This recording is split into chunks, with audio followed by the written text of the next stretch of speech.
Hello and welcome to the first installment of my special effects series. I'm going to be teaching you how to do basic special effects type stuff with things that you probably already have in your makeup collection. Today's look was a cadaver corpse type deal. If you're interested in learning how to make yourself look like you are freshly dead, then just continue watching. As always, I'm starting off with a clean base, hair pulled back, all that good stuff, and I'm going to apply a pore filling primer.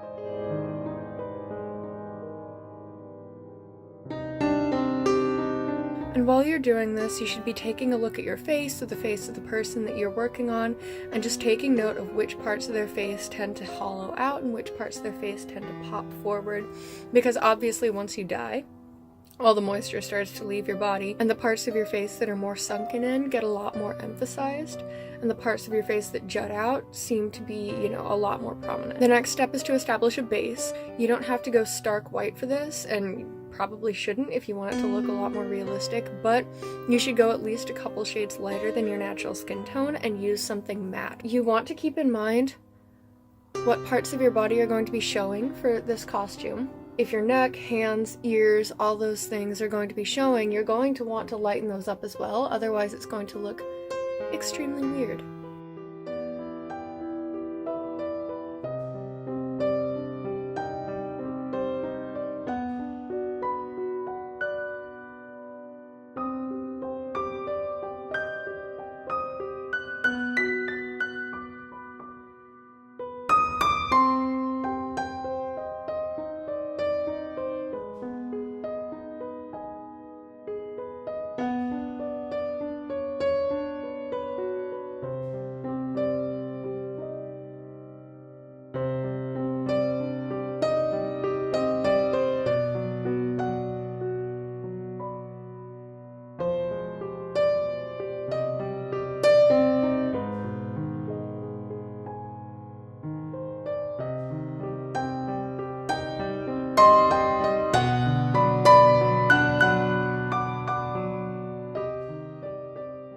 I'm also going to add a little extra around my eyes.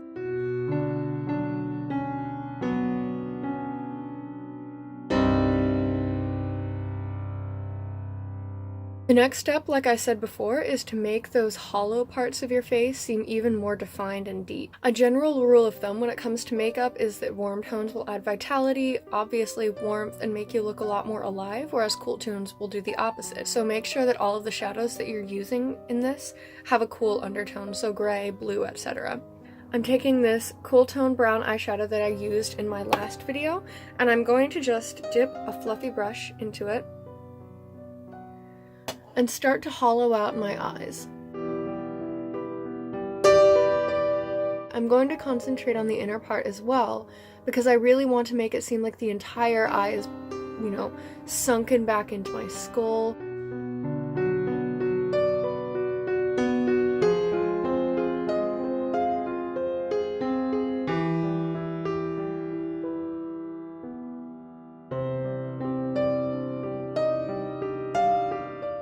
Now I'm going to start drawing that brown color towards the bottom of my eye, following the natural shape of my eye bag, and making sure to concentrate the color in the inner corner and then feather it out.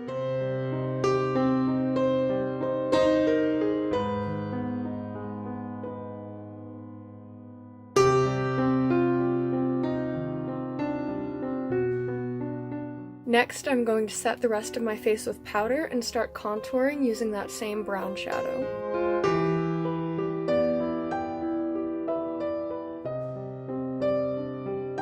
The places I'm going to contour are the hollows of my cheeks, my jawline, and my forehead. I'm not really going to contour my nose because that part of my face isn't going to be sunken in. That being said, I am going to take these smile lines and deepen them up very slightly as well, using that same blending brush as before. I'm going to start with gentle swirling motions and a small amount of product towards the back of my cheekbone, and then feather it upwards towards my temple. It's okay to use a heavier hand when you're doing something like this.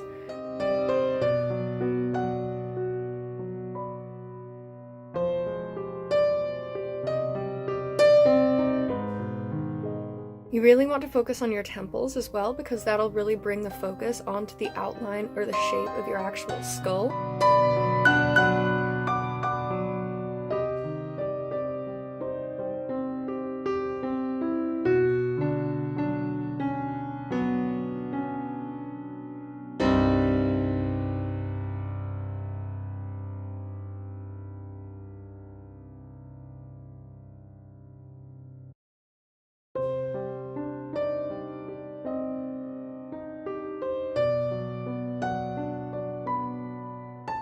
And if you'll notice, I am pulling the contour down towards my chin, again, because this really emphasizes the shape of your skull and makes you look much more hollowed out in a very unhealthy way, you know?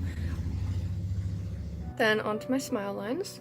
You only need a very small amount to achieve the effect you're looking for this part of your face.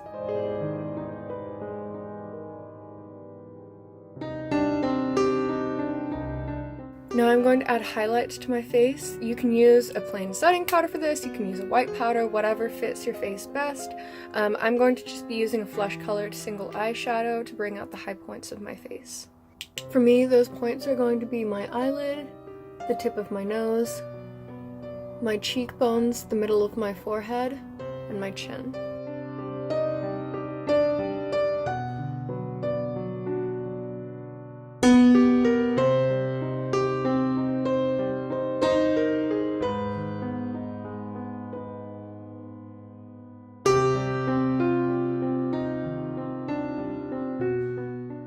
Now we're going to get into the most important part, which is adding a variety of color to your face. So that's going to be your blues, reds, and purples. Remember to stick to cool colors like I mentioned before. Make sure you concentrate those colors in the areas of your face that already have those colors just a little bit when you're super tired. For me, that's going to be the inner corners of my eyes, underneath them, my smile lines, and a small amount on the contours of my face.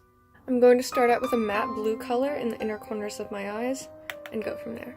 I'm actually dusting off the color on the back of my hand so that I only have a tiny amount on my brush. You really don't want to just go in with a full bright blue on your face, because that doesn't look anything like a dead person.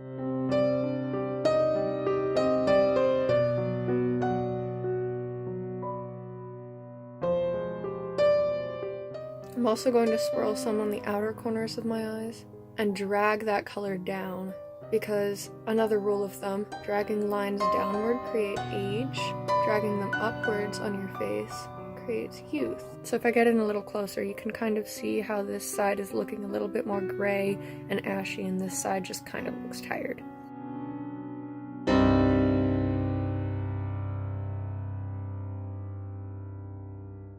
You do also want to take into account, if this is something that you're considering, how this character or costume person died.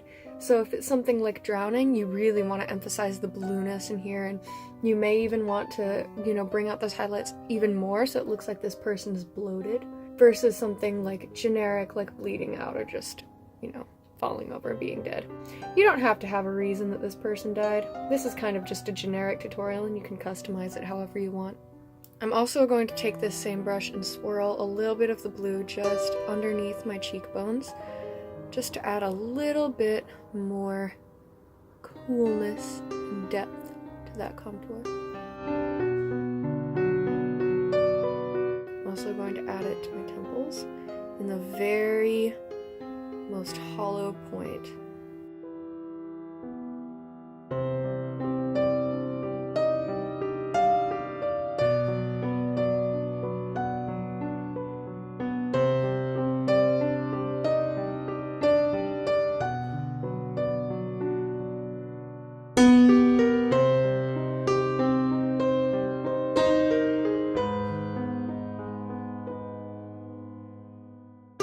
Finally, I'm going to be adding the purple, and for me, my under eyes tend to get extremely purple, so I'm going to focus pretty heavily on there, and then also on my contours. Again, I'm going to make sure to dust off the excess on the back of my hand so that I'm not going in extremely heavy.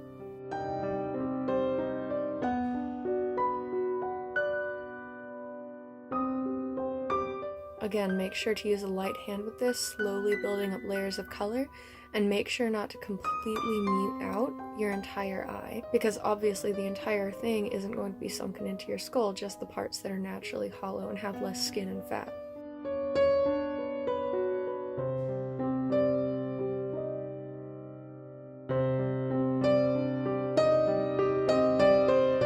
I'm adding just a little bit around my nostrils, but not pulling it down towards my smile lines. I'm just blending it out ever so slightly. And I'm going to concentrate it in the very end of my contour. I'm going to do the same on my temples.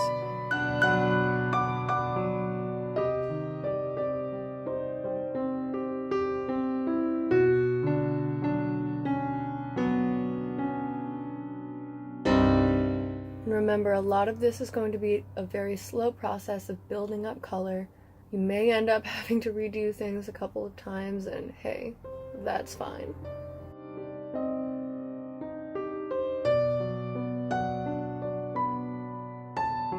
Now I'm going to go back over all of those low points of my face with the same contour color because I want to bring the brown a little bit back in.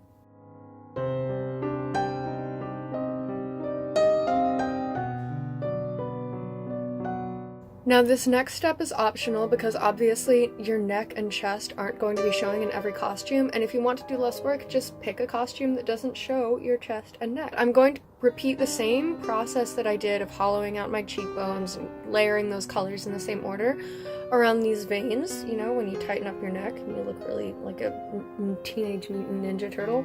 Repeat my flu shot. Get vaccinated, kids.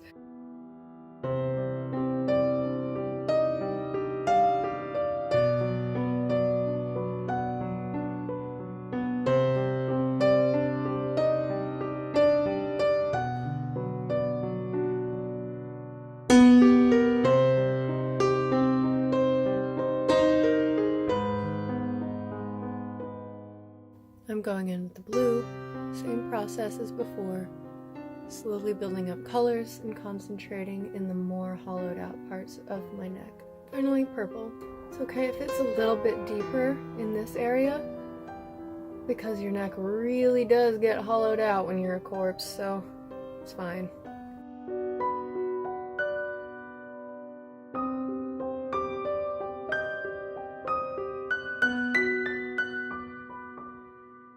And I'm going to use that same cream colored shadow and just bring out the highlights of my throat as well.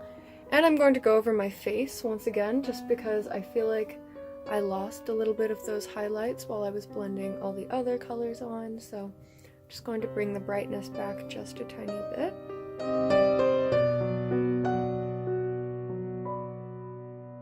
I'm also going to add just a little bit of brightness right here on my under eyes to further emphasize the shadows.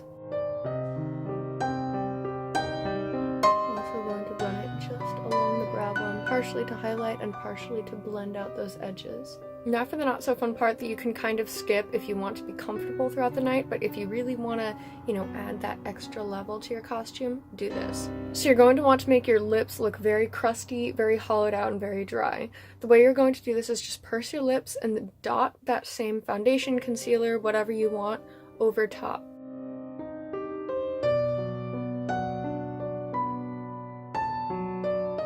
So when you relax your lips, they look crusty and gross. Then I'm going to take those blue and purple colors and swirl them around the edges and the center of my lips.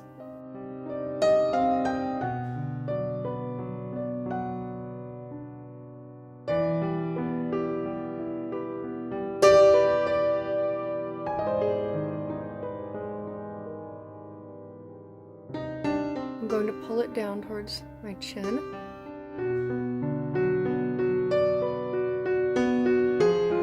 Finally, I'm going to soften it up with that brown just to make sure it doesn't look too cartoonish.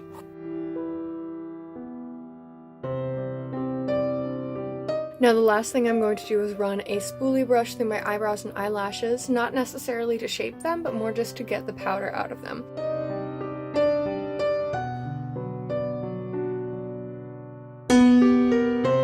Then just let down your hair. Here you are, a beautiful corpse.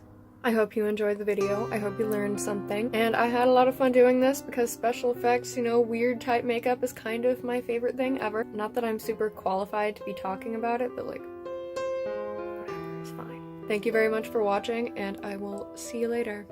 Bye-bye.